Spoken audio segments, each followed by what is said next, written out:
ఈ మధ్య కాలంలో పోడు భూములకు సంబంధించి వివాదం నడుస్తోంది. గిరిజన రైతులకు అటవీ శాఖకు మధ్యన యుద్ధ వాతావరణ పరిస్థితులు నెలకొన్నాయి.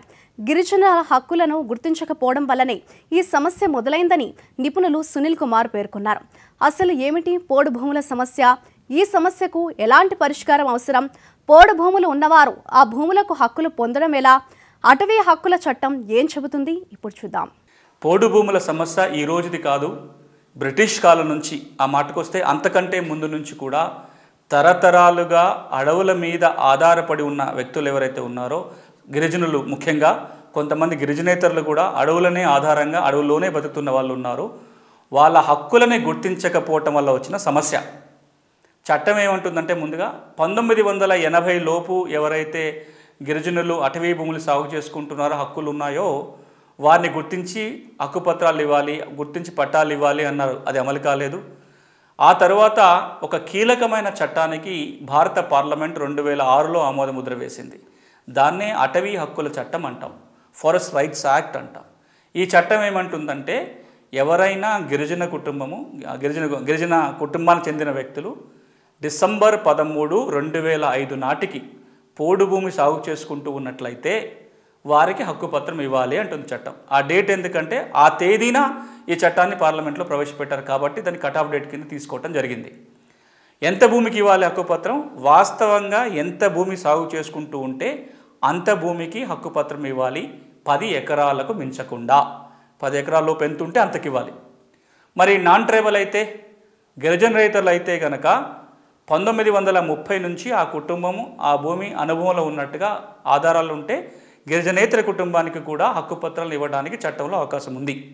ఆ విధంగా 2008 చట్టం అమల్లోకి వచ్చిన నాటి నుంచి 2014 వరకే తెలంగాణలో దాదాపుగా 96,000 మందికి 3 లక్షల ఎకరాల్లో హక్కుపత్రాలు ఇవ్వటం జరిగింది. మరి ఇంకేంటి సమస్య? 3 లక్షల ఎకరాలకు ఇప్పటికీ హక్కుపత్రాలు ఇచ్చారు కదా అని చూస్తే 3 ప్రధానమైన ఇబ్బందులు ఉన్నాయి పోడు భూములకు సంబంధించి. ఆ 3 రకాల సమస్యలు కనుక ప్రభుత్వం పరిష్కారం చేయించగలిగితే ఎంత లేదన్నా మరొక 1,00,000 కుటుంబాలకి మేలు జరుగుతుంది. సమస్య ఏంటంటే, ఒకటి, దరఖాస్తు పెట్టుకున్నారు కానీ ఆ దరఖాస్తు ఏమైందో తెలియని కుటుంబాలు 1,00,000 పైన ఉంటాయి. 2,10,000 మంది దరఖాస్తు పెట్టుకుంటే 96,000 మందికి హక్కుపత్రం వచ్చింది. మిగతా 1,00,000కు పైగా దరఖాస్తులు ఏమైనాయి అన్న విషయం ప్రభుత్వం అధికారికంగా వారికి సమాధానం చెప్పలేదు. తిరస్కరించారా, ఆమోదించారా, పెండింగ్లో ఉన్న అంశాన్ని ప్రభుత్వం ఆ సమాచారాన్ని దరఖాస్తుదారునికి చెప్పలేదు. అట్లా చెబితే కనుక అర్హత ఉంటే మళ్ళీ అప్పీల్ చేసుకోవడానికి అవకాశం ఉంటుంది. ఆ అవకాశం కల్పించలేదు కాబట్టి సమస్యలు వస్తున్నాయి. రెండవది, దరఖాస్తు పెట్టుకున్నారు, హక్కుపత్రం వచ్చింది కానీ పూర్తి విస్తీర్ణానికి రాలేదు. 4 ఎకరాలు సాగు చేసుకుంటుంటే 2 ఎకరాలకే హక్కుపత్రం ఇచ్చారు. 6 ఎకరాల సాగులో ఉంటే 3 ఎకరాలకే ఇచ్చారు.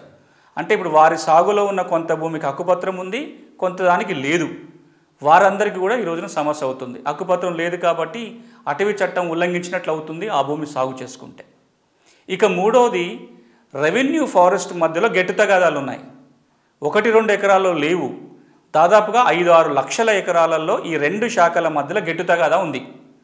ఈ 2 శాఖల మధ్యలో గెట్టు తగాదాలో ఉన్న ప్రాంతంలో కొన్ని వేల మంది సాగు చేసుకుంటున్నారు అక్కడ ఉన్న భూమిని.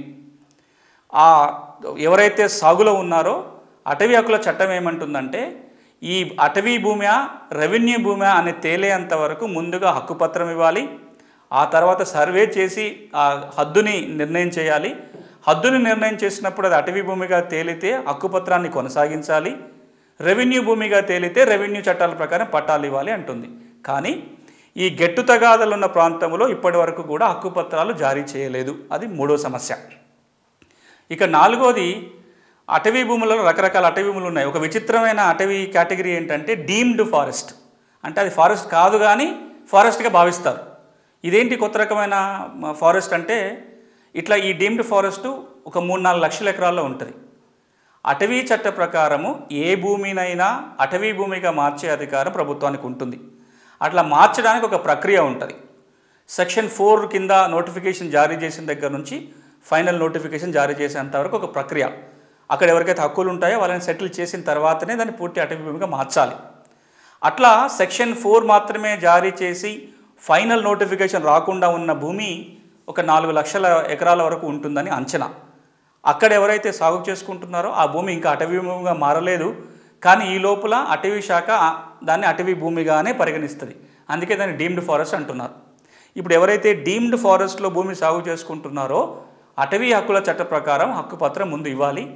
ఆ తర్వాత హక్కులు సెటిల్ చేసినప్పుడు అవకాశం ఉంటే సెటిల్మెంట్ పట్టా జారీ చేయాలి. అట్లా పట్టాలు ఇవ్వలేదు. ఇవన్నీ కలిపి చూస్తే ఈ 3-4 కేటగిరీలు కనుక మనం చూస్తే 1,00,000 నుంచి 2,00,000 కుటుంబాలు ఉంటాయి. ఈ విధంగా ఏదో ఒక సమస్య ఉండి పోడు భూములకు ఇబ్బందులు ఉన్న వాళ్ళు ప్రభుత్వం చేయాల్సిందల్లా అటవీ హక్కుల చట్టాన్ని అమలు చేస్తే చాలు. అంటే ఏం జరగాలి? అటవీ హక్కుల చట్టం కనుక అమలు అయితే గ్రామసభకి అధికారాలు ఉన్నాయి. గ్రామసభ ఆధ్వర్యంలో ఉన్న అటవీ హక్కుల కమిటీ వీటి మీద నిర్ణయం తీసుకుంటుంది. గ్రామసభ తీర్మానం చేయాలి, సబ్ డివిజన్ కమిటీ వెరిఫై చేయాలి, జిల్లా కమిటీ పట్టాలు ఇవ్వాలి. కానీ మొన్న ఇటీవల కాలంలో ప్రభుత్వం దరఖాస్తులు అయితే తీసుకుంది. అది కూడా అటవీ శాఖ ఇతర శాఖలు దరఖాస్తులు తీసుకున్నాయి. చట్ట ప్రకారం కనుక చేసుంటే ఈ సమస్యలు ఉత్పన్నమై కాదు. ఇప్పటికైనా తెలంగాణలో అటవీ హక్కుల చట్టాన్ని అమలు చేయాలి. అంతేకాదు అడవుల్ని కాపాడే బాధ్యత కూడా ప్రభుత్వాల మీద మనందరి మీద ఉంటుంది. కాబట్టి ఈ చట్టాన్ని కనుక సమగ్రంగా చక్కగా అమలు చేస్తే కనుక హక్కుపత్రాలు అర్హత ఉన్న వాళ్ళకి హక్కుపత్రాలు వస్తాయి. లేని వాళ్ళని తొలగించడానికో కొత్తగా అడవులు నాశనం చేయకుండా కాపాడడానికి కూడా ఈ చట్టం అమలు చేయటమే ఒక పరిష్కార మార్గం.